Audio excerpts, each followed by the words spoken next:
I apologize for the audio quality today. I'm actually in a Starbucks recording this lesson, so it might be a little difficult to hear, but you can go ahead and follow along with this anyway. We're going to be talking about solving nonlinear. So yesterday we had x, or a variable raised to the first power. Now we're going to look at quadratics, square root equations, and we'll also look at cubes and cube roots. So from yesterday, just a little recap. To solve an equation, we need to perform the inverse operation in order to isolate that variable. And that is going to be the same whether it's, x to the first power or the variable to the first power, which were linear equations from yesterday, or any other type of equation. So today, remember that the inverse of squaring is to take the square root of that number. And that's all we're going to do. We're just going to add one little layer of complexity. So if we look at example 1, I do have the variable isolated. However, I have that pesky square up in the corner. So to get rid of that square, I'm going to take the square root. And since this is algebra, if I take the square root of the left side, I have to do the same to the right. Square root of x squared is going to give me x. And then the square root of 64 is 8. Now here's where I have to be careful, because this 2 right here is a hint that I could possibly have 2 solutions. So if you remember back to multiplying integers, I know that when I multiply positive 8 times positive 8, that's going to give me 64. But if I multiply negative 8 times negative 8, that's also going to give me 64. So there are 2 solutions here, and those 2 solutions are positive and negative 8. The same is true here for x squared equals 100. I take the square root of both sides. And again, I have to consider both the positive and negative roots.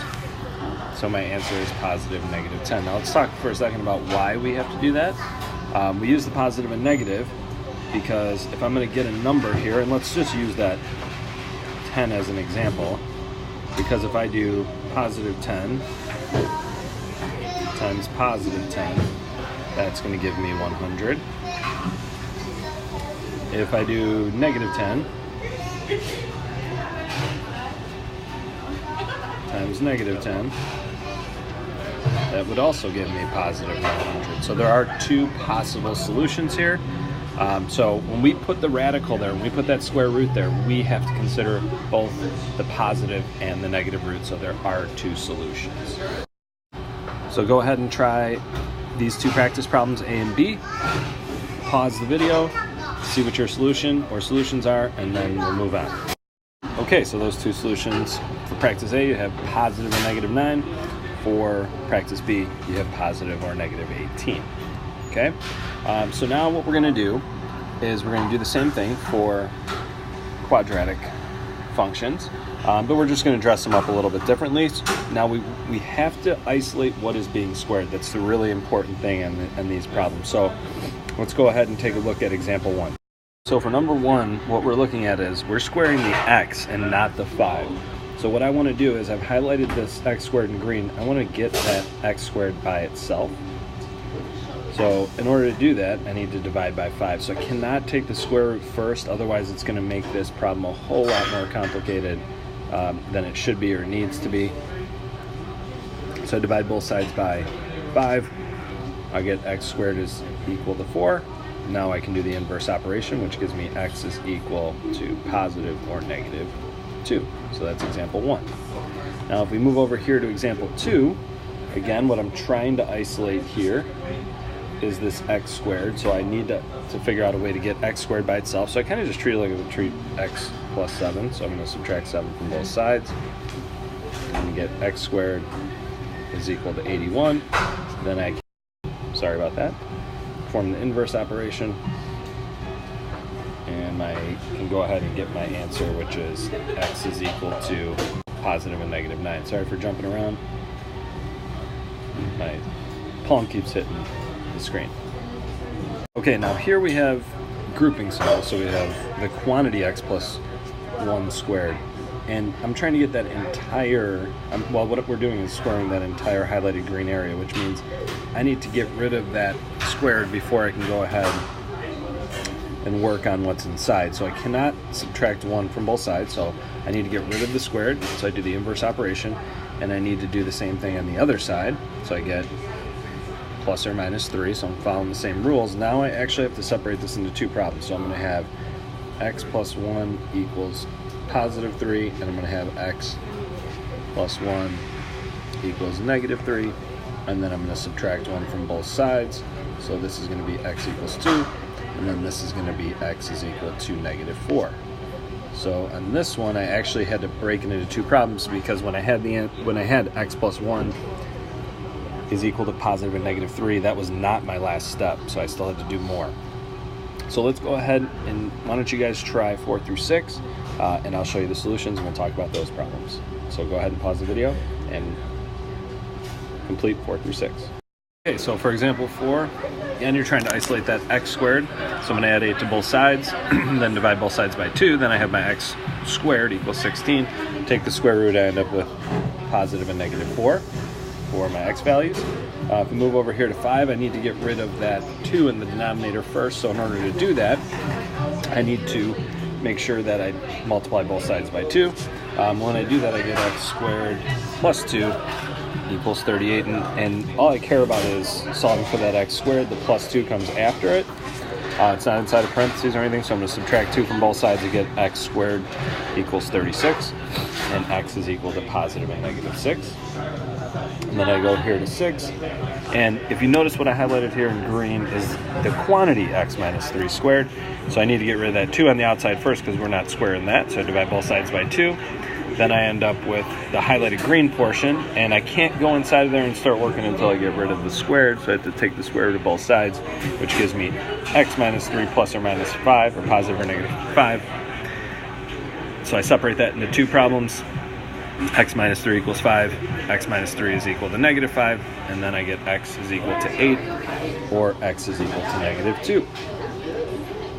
Perform the inverse. So now on the next page, let's see what happens when we're solving square root equations. So now we're going to have a square root as opposed to a square, or a quadratic term. So the inverse of taking the square root, as we just saw, was squaring the number. So for example, number 1, I have that radical there. I don't like the radical, so let's get rid of the radical because I'd like it to just be x, and to do that I'd have to square the left side, and I now have to square the right side. Now you want to be really careful here because we have a lot of inverse operations floating around, and we don't want to mistakenly think that we're saying 4 times 2. Okay, I think we all know what 4 squared is, but we just got to be careful with that, especially when we're dealing with problems that have multiple steps. If I look at example 2, square both sides,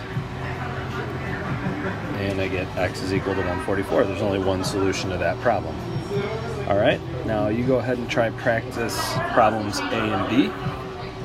Go ahead, hit pause, and then you can unpause it and take a look at the answers when you're done. Okay, so practice A, we square both sides, we get x is equal to 49. Practice problem B, we square both sides, we get x is equal to 169.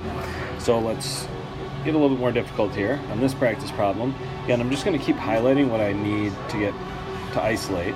And I need to isolate that square root of x. And in order to do that, I need to divide both sides by a negative 2. When I divide both sides by negative 2, I get root, I'm sorry, we just did that to get rid of the root. So I'm going to get, no, sorry, that was actually right. I'm going to get root x is equal to 5. Then I can go ahead and use that inverse operation. So I square both sides, and I'm going to get x is equal to 25. Now when I move over to problem 2 here, this looks a little different, but really, again, figure out what you're trying to isolate. I'm just trying to isolate this root x, so I can't take the square root of both sides, otherwise I'm going to make this problem very complicated. So all I want to do is subtract 5 from both sides, so I'm going to get 8 is equal to the square root of x. And I square both sides, even though that's a weird looking 2.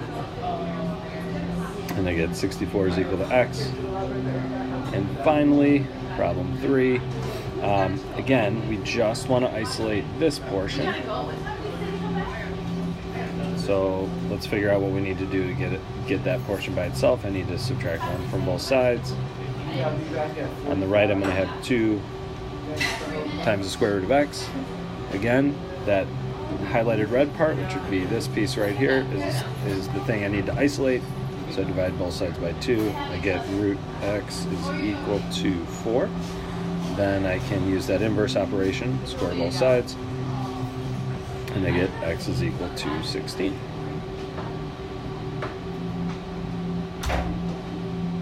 Word about problem number 4 before I have you actually try it. This one, if you look at what I've highlighted and what we're going to isolate, we have 2x underneath the radical, which means I can't divide by 2 first. So in order to get inside of there and work on that 2x and try to get the x by itself, I need to get rid of the radical first. So I'm going to do that by squaring both sides. And I just want you to remember, when you square both sides, nothing happens to the radicand, which is the number that's inside. So go ahead, square both sides, and see if you can work this problem out correctly.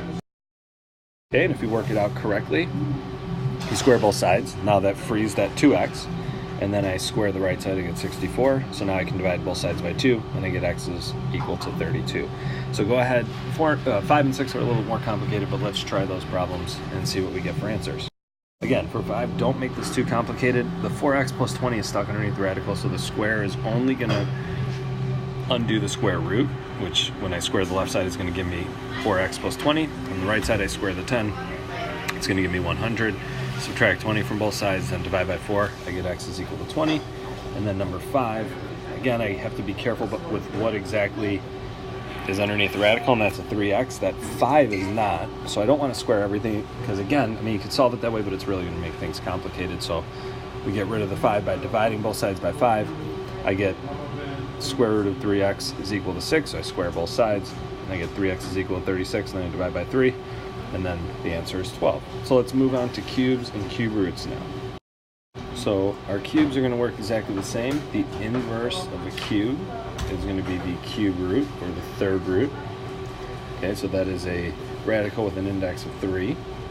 And when I take the cube root of that, I'm looking for a number. When you multiply it times itself 3 times, you're going to get 27, which is 3 times 3 times 3. So the answer here is x is equal to 3. Now you go over here to number 2. Again, this is a radical problem, but that's okay. Or, I'm sorry, x to the third now. So it's not a radical problem, but I'm trying to get that x squared by itself. So think about how you do that. You do that by subtracting 5 from both sides. And I'm going to get x to the third is equal to 8. And this is not the square root. This is the third root of both sides. And hopefully we know that 2 times 2 times 2 is equal to 8. So my answer is x is equal to 2. And the last 2 problems here. Now I have a cube root, and in order to break that x out of the cube root, I'm going to need to raise this to the third power. And just like with the square roots, raising them to the second power, that doesn't change the radicand. It's just an x underneath there.